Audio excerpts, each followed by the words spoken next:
Alain, bonjour. Bonjour Pascal. Alors, nul besoin de vous représenter, Alain. On sait que vous êtes multicarte et surtout multicompétences. Alors, professeur d'anglais de profession, jeune retraité, un grand sportif aussi, marathonien émérite, et puis aussi écrivain à vos heures. Alors, vous allez donc participer au Salon du livre et du documentaire sportif et vous nous avez concocté une belle œuvre en rapport tout à fait avec ce thème dont nous parlerons très prochainement lors de ce festival à Bocapol. Est-ce que, Alain, vous pouvez nous parler un petit peu du contenu de votre ouvrage?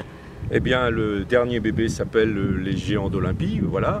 C'est un livre qui n'est pas tout jeune parce qu'en fait, il a été commencé en 2004 et c'est un travail de longue haleine puisque je m'étais rendu compte que, au moment des Jeux d'Athènes, j'ai eu envie de conjuguer la passion pour la Grèce antique, pour le sport et puis pour les athlètes en général, en écrivant quelque chose. Alors je n'ai rien voulu écrire sur l'Olympie des champions parce que c'est fait, il y en a partout, mais je me suis rendu compte en cherchant les champions antiques qu'on n'avait pas grand-chose et j'ai préféré écrire sur les champions d'Olympie. Le titre était déjà pris par un programme de télé, donc c'est pour ça que j'ai baptisé ce bouquin Les Géants d'Olympie. Alors je raconte à travers 86 portraits tous les grands noms d'Olympie et je remonte jusqu'à moins 776 avec Koroi Bosdelis pour venir jusqu'en 2012 avec Usain Bolt. D'accord, alors il n'y a rien il ne s'agit pas, d'ailleurs la presse en effet le relais également, d'une litanie ennuyeuse et monotone. Ah non, alors c'est pas un travail d'historien avec un vocabulaire très spécialisé, c'est plutôt un travail de vulgarisateur qui veut partager sa passion et puis avec un style plutôt décontracté. D'accord, vous êtes aussi globe-trotter, Alain? Globe-trotter, oui, mais sur une de mes destinations préférées, c'est bien sûr la Grèce. Voilà. Et pour ce bouquin, je suis allé 3 ou 4 fois à Olympie pour essayer de m'immerger. J'ai passé beaucoup de temps en recherche. Et en fait, on a eu de la chance que finalement le temps à l'époque des Grecs soit marqué en fonction des Olympiades.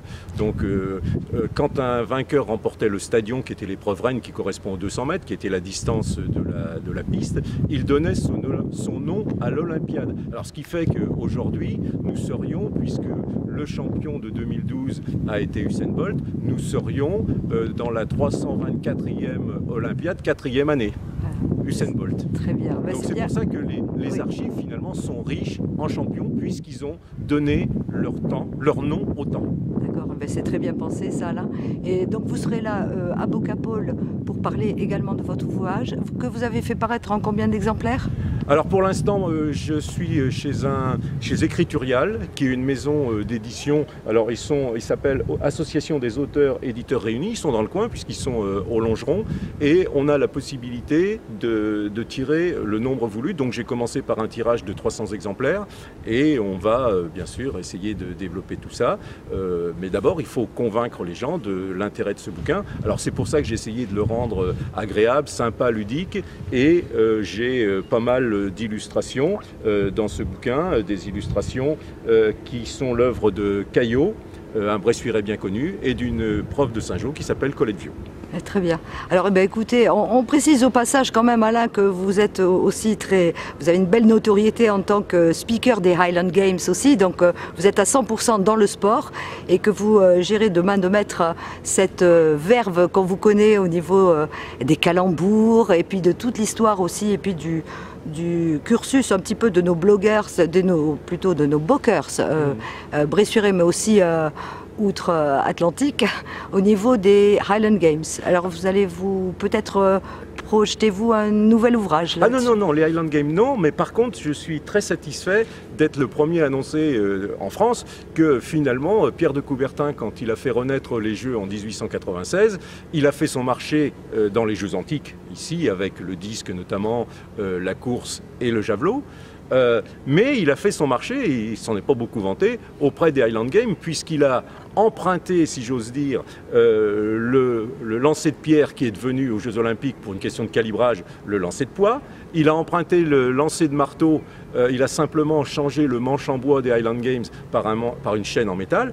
Et il a emprunté aussi le saut à la perche, qui à l'origine était un saut à longueur au-dessus des rivières, et qui s'est transformé progressivement en saut en hauteur, de la perche en hauteur. Et c'est pour ça qu'un gars comme Lavillenie et les perchistes français peuvent dire merci aux Highland Games. Et ça, ils ne le savent pas forcément, donc on peut leur faire découvrir. Une superbe opportunité, Alain, pour apprendre toutes ces choses qu'on ne connaissait pas d'ailleurs. Et vous retrouvez donc à Bocapole pour ce salon du livre et du documentaire sportif. Oui. Voilà, à très bientôt Alain, et puis merci d'avoir pris du temps pour venir nous expliquer un petit peu le contenu de votre œuvre qu'il nous tarde en fait de découvrir et de lire. C'était un plaisir, Pascal. Merci Alain, au revoir.